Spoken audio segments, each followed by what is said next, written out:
নমস্কার বন্ধুরা, কেমন আছেন আপনারা? আশা করছি ভালো আছেন। আর আমিও কিন্তু ভালো আছি। নিয়ে চলে এসেছি নতুন একটা ব্লগ আপনাদের সামনে। আশা করি ব্লগটা আপনাদের ভালো লাগবে। তো প্রতিদিনকার মতো আজকে স্টার্ট করলাম ব্লগটা। আর আজকে সকাল থেকে স্টার্ট করা হয়নি। আজকে সকালের কাজকর্ম মানে বাসি কাজকর্মগুলো আপনাদের সাথে শেয়ার করা হয়নি। আর কারণটা হচ্ছে যে এত গরম না, মানে গরমে প্রচুর অবস্থা খারাপ হয়ে গেছে। তো ভাবলাম যে বাসি কাজকর্মটাকে করে নিই, তারপরে আপনাদের সাথে তারপরে শেয়ার করব যা যা কাজকর্ম করি, কি না করি। তো আজকের বারটা হচ্ছে শুক্রবার। তো সব কিছু হয়ে গেছে। আর দেখো আমি এখানে চুলটা আঁচড়ে নিচ্ছি। আর আমার চুলের অবস্থা একদমই খারাপ, মানে খুবই খারাপ বলতে পারো। মানে এতটা পরিমাণে পাতলা হয়ে গেছে, মানে বলার বাইরে, খুব মানে পাতলা হয়ে গেছে। তো তারপরে দেখো চুলটা বেঁধে আমি সিঁদুরটা পরে নিয়েছি। আর সিঁদুরটা পরে নেওয়ার পর আমি এখানে ঠাকুর পুজো করব। ঠাকুরের বাসন আমার ধোয়া কমপ্লিট হয়ে গেছে। তো আমি এখানে ঠাকুরের থালাগুলো দিয়ে দিচ্ছি। তারপর আমি আগে ফুল তুলে নিয়ে যাব। আর দেখো আমি ফুল তুলতে চলে এসেছি। তো জবা ফুল তো ফুটেছিল, ওই তিন চারটে মতো মনে হয় ফুটেছিল। তো সেগুলোই আর কি তুলে নিলাম। আর দেখো নয়নতারা ফুল এখানে কত সুন্দর ফুটেছে। নয়নতারা ফুলগুলো দেখতেই ভালো লাগছে, তাই না?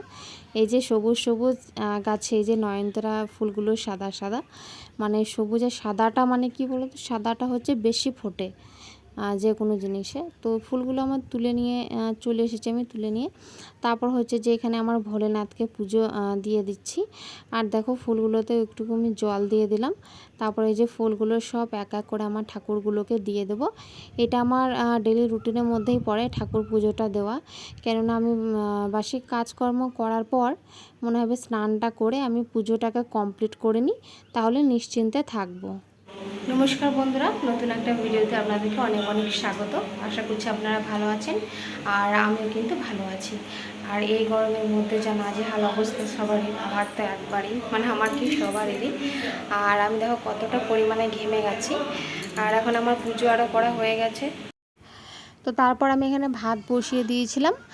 আর দেখো এখানে ডাল সেদ্ধ করতে দেব। তো সেই কারণে এখানে মুগ আর মুসুরি ডালটা আমি সেদ্ধ করতে দেব। তো শেষ হয়ে গেছিলো, তো এই দুটোই ছিল পড়ে। তো আমি ভাবলাম যে, আর পাশে হাজব্যান্ড দাঁড়িয়ে বলছিল যে দুটো ডাল একসাথে দিলে ভালো লাগবে তো খেতে।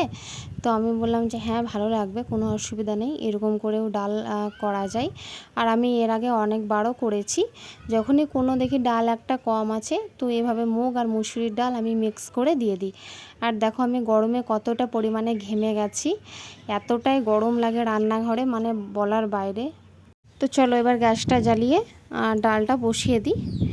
আর ডালটা বসানোর পরই দেখছি যে আওয়াজ পাচ্ছি বারান্দা থেকে, যে বুঝতে পারছি যে বাড়িতে কেউ এসেছে।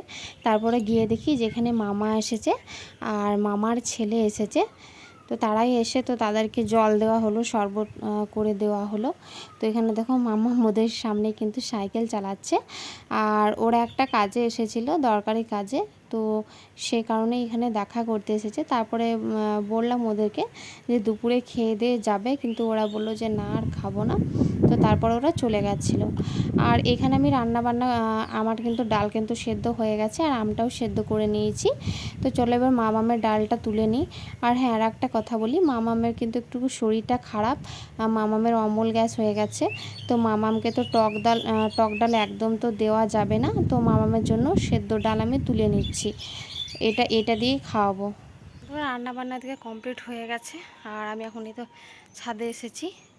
আর ছাদে প্রচণ্ড পরিমাণে রোদ, এদিকে এতটা গরম, এতটা রোদ, মানে প্রচণ্ড পরিমাণে রোদ।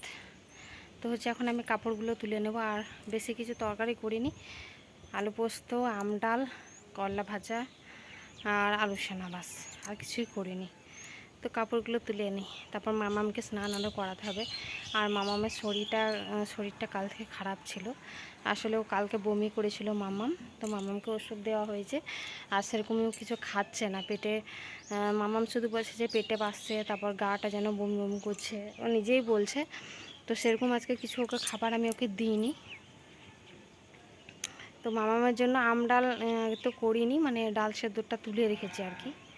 ওই করেছি। তো চলুন এবার কাপড়গুলো তুলে নিই। তো চলুন এবার এই হনহনে রোদ থেকে মানে তাড়াতাড়ি কাপড়গুলো তুলে পালিয়ে যায়, কারণ এই রোদে দাঁড়িয়ে থাকলে পরে একদম মানে মাথা ঘুরে পড়ে যাব। তো চলে এলাম ছাদে থেকে, আর ফ্যানটা চালিয়ে দিয়েছি আমাদের রুমের। তারপরে এই যে বসে বসে আমি জল খেয়ে নিচ্ছি। আর কি পরিমাণে আমি জল খাচ্ছি, আর মানে জল খাওয়াটা তো স্বাভাবিক, তাই না? তো এই গরমে সবাই জল খেতে হবে, সবাইকে বেশি করে জল খেতে হবে, তবেই আমাদের শরীরটা একদম হাইড্রেট থাকবে। আর দেখো এখানে মামামকে আমি আদর করছি। মামামকে জিজ্ঞেস করছিলাম যে মামাম তোমার কালকে কী হয়েছিল। তারপরে দেখো মামামকে আমি খাইয়ে দাইয়ে ঘুম পাড়িয়ে দিয়েছিলাম তখনই। আর এই যে আমি এখন ভাত খেয়ে নিচ্ছি। আর আপনাদের দাদা ভাই কিন্তু এখনও আসেনি, তো আমাকে খিদে লেগেছিলো, তো আমি বললাম যে আমি খেয়ে নিই। তারপরেই ও আবার চলে এসেছে। তো এই যে ওর জন্য আমি বেড়ে নেব। আর এখানে দেখো আলু সানা, করলা ভাজা, যেটা আমি করে রেখেছিলাম আগে, আমি তো খেয়ে নিচ্ছি। আর এই যে এখানে ডাল, টক ডাল। তো বেশি কিন্তু আম কিন্তু নেই, আমি বেশি বেশি করে নিয়ে নিয়েছি, কারণ হচ্ছে আমাকে ভালো লাগে খেতে। আর এই যে এখানে করেছিলাম আলু পোস্ত। আর এটা হচ্ছে কি বলবো, এটা হচ্ছে বিকেলবেলা। দুপুরে তো খাওয়া দাওয়া কমপ্লিট হয়ে গেছিলো, তারপর শুয়েছিলাম। বিকেলবেলা তো দেখো উঠে গেছি। আর অনেকগুলো এগুলো কাপড় ছিল, কেচেছিলাম আর কি সকালে। তো সেই কাপড়গুলোই আমি এখন গুছিয়ে নিচ্ছি। আর সোফাটাও এখন চাদর আরও কিছু পাড়া নেই, পরে পেরে দেবো।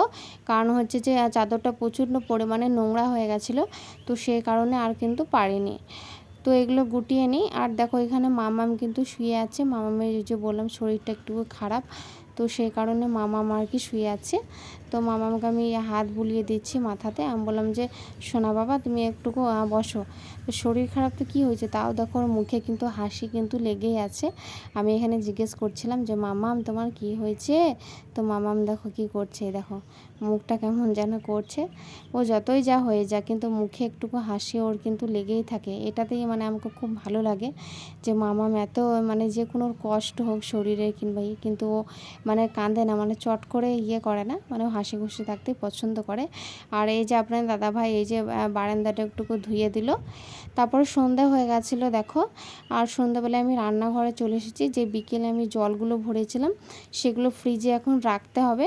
তো এক এক করে রেখে দেবো আমি ফ্রিজে, কারণ হচ্ছে বিকেলে আর রাখতে পারিনি, ভালো লাগছিলো না, এতটাই গরম লেগেছে। আর আমি আর একবার স্নান করে নিয়েছি গরমের মধ্যে দিয়ে। স্নান টান করে এই যে জলগুলো ভরতে চলে এসেছি। আর এই যে এখন আমি জলটা খেয়ে নিচ্ছি। তো বন্ধুরা আজকের ভিডিওটা এখান থেকেই। আর ভিডিওটা আমি বেশি লম্বা করলাম না। যদি আমার ব্লগটা ভালো লেগে থাকে, ভিডিওটা ভালো লেগে থাকে, তাহলে প্লিজ আমার চ্যানেলটা সাবস্ক্রাইব করবেন এবং একটা লাইক দিতে একদমই ভুলবেন না।